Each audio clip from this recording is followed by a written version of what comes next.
Curse of a Fallen Soul, that was the first single that you recorded, I think? I joined the band 7 days later. I was recording that song. Now, I understand there's a story Definitely that... 7 days later. I understand there's a story where that almost didn't get recorded because of his driving.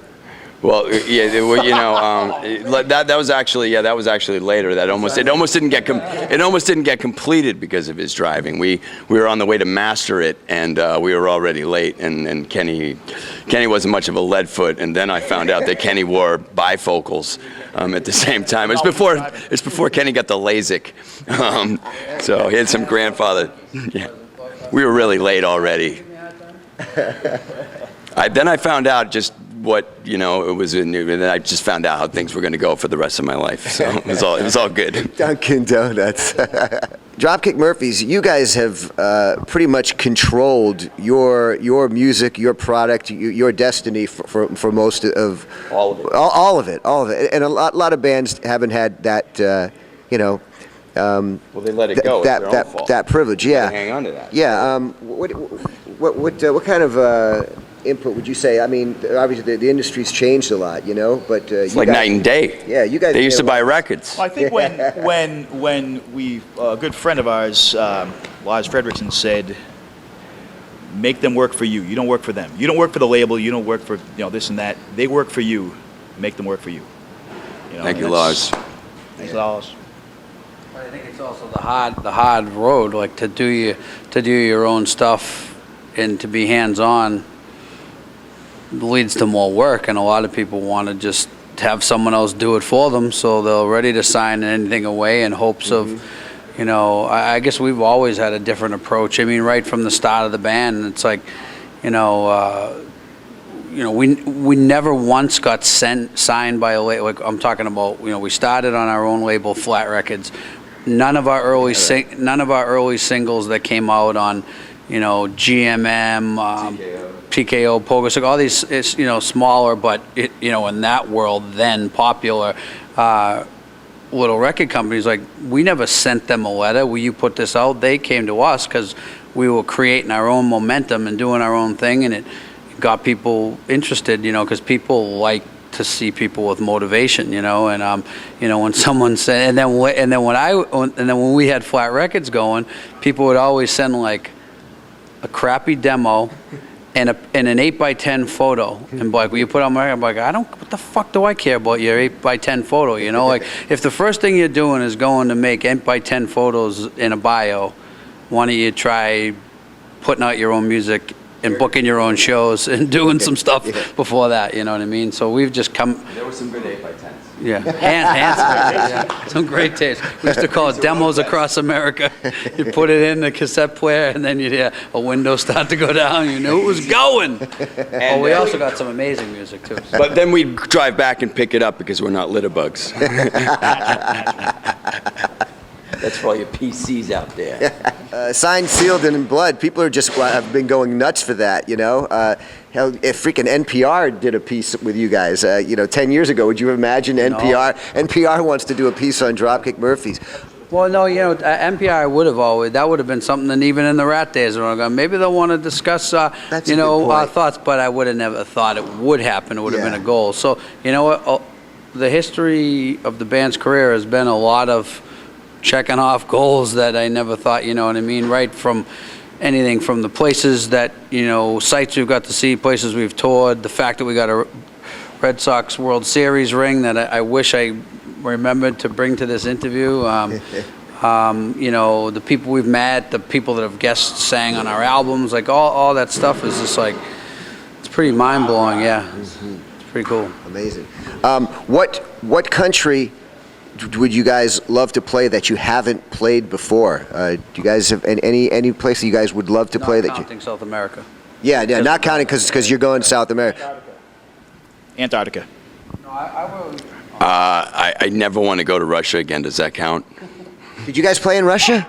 Yeah. Oh, and you never want to go I never want to go to Russia again. Can I say that anyways? Yeah. Have it in there? Shows are great. Shows are amazing. It's just the other 23 hours of the day. I want to really do Southeast Asia, like Indonesia and all that stuff pretty bad, and South Africa I'd like to go to, and so those are kind of the two. Southeast Asia is a pretty regular touring circuit for a lot of like metal bands anyway.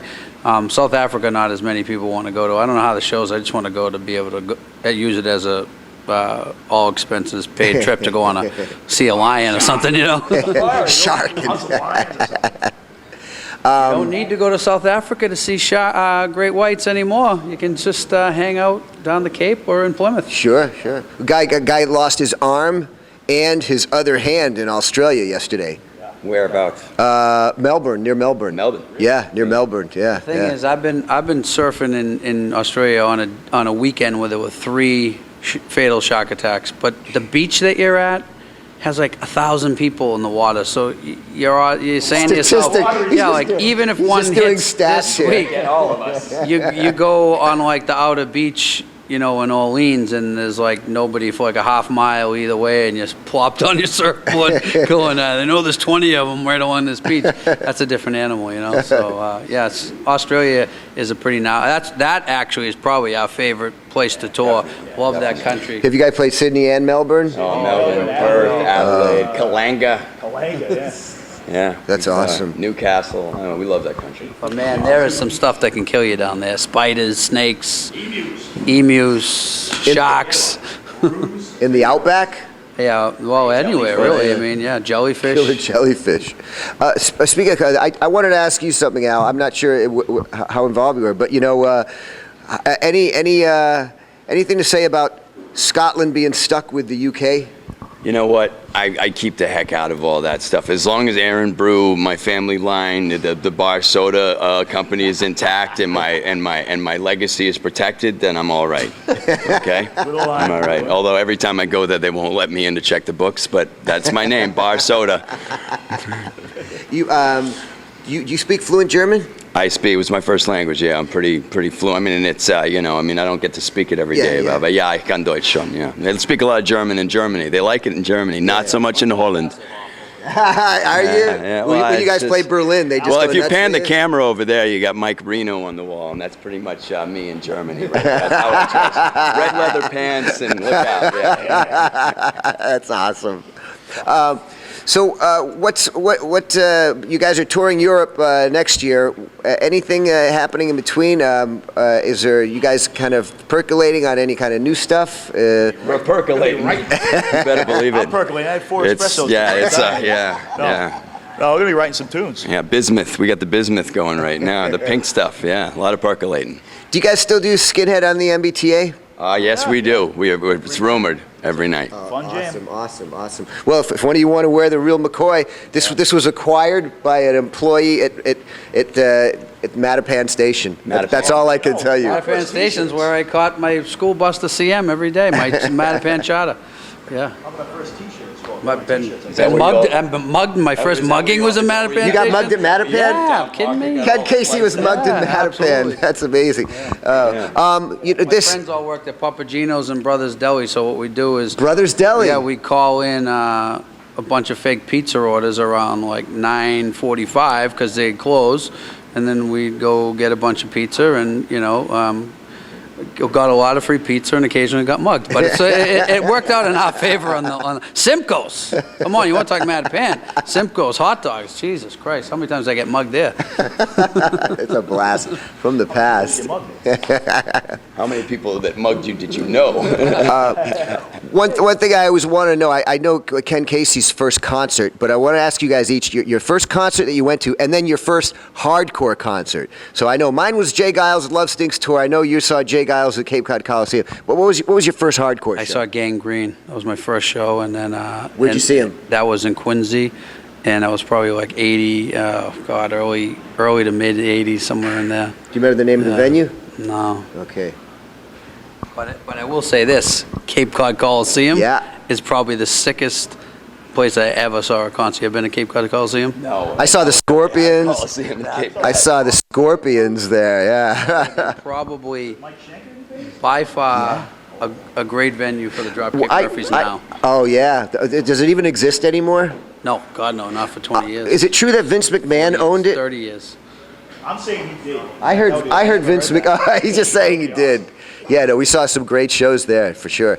Al Barr, first concert, first hardcore concert. Well, let me tell you something. My first concert, not that exciting. Okay. Unfortunately, fortunately, because it directed me in the direction that I went. But I come from the Who tragedy when they had general admission and people were getting crushed at concerts, and my parents saw that and were like, well, guess what? You're never going to see a concert. My first concert was in Cape Cod, actually, under a tent, and it was The Melody Tent? it was a rotating stage, and it was Don McLean rotating on the stage singing Starry Night and American Pie, and that was my first concert, but I was probably Shit. 7th grade. My first Yeah, the Cape Cod Melody Tent, for sure. my first hardcore show, that's tough. It could have been the Misfits. It could have been Minor Threat. It was one or the other. I was 14. It was that's a long time. I'm a little older than these two guys that are not as good looking as me up here. But yeah. It was definitely a hall show. I would say the Misfits scared me. Because in Minor Threat was amazing, but he did a little too much talking in between the songs, and I wasn't digging on that. But I will say this: the show that I remember having a real impact on me was seeing Agnostic Front on the Victim in Pain tour, and seeing them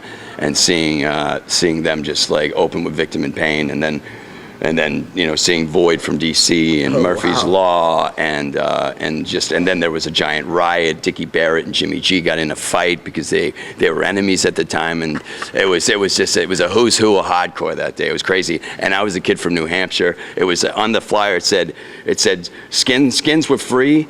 Everybody else was $3, and I had a kerchief on over my mohawk, and I had boots and braces on, and I got through the door, and the guy ripped off my kerchief, and he was like, $3, kid. That's awesome. Damn it.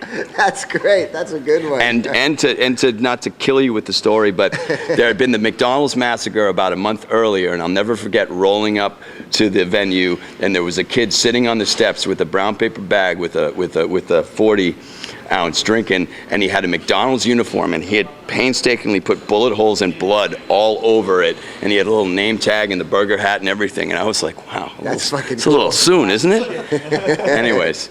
Fucking cool. Yeah, so since you guys are probably bored to tears by now, Well, who'd you see in the Twin Cities? I'm about 27 years younger than these guys, so I'm a little younger. So my shows weren't as cool, but in the womb, I was at a Faces gig at the Wallace Civic Center in Fitchburg. Yeah, I was in the womb. I heard it. I don't remember it too well. And then the first gig I remember was August Acres, New Hampshire, 1979, Taj Mahal. And, some other friggin' bands. It was an outdoor thing. My dad was one of the organizers. Good times. I remember still feeling the kick drum. Might have had an effect on me, my brain, anyway. First hardcore show was probably in Fitchburg. The Hearing Impaired from the North Shore.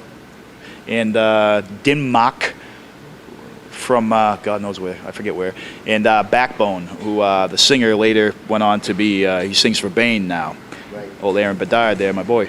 I think that was the first hardcore show. Excellent. I think it was 89 or 90. I can't, like I said, I'm like 17, so I don't know. Yeah, what's Fitchburg and Leominster? Is Leominster right next to That's the Twin Cities. Leominster's a much better place, though. Gotta say. All right. Well, listen, gentlemen, thank you for your time. We're looking forward to the show, and it's going to be on Yahoo Live, and we can't wait to meet you guys again. But it's always good to meet some fellow massholes and people from New Hampshire, too. Thanks, guys.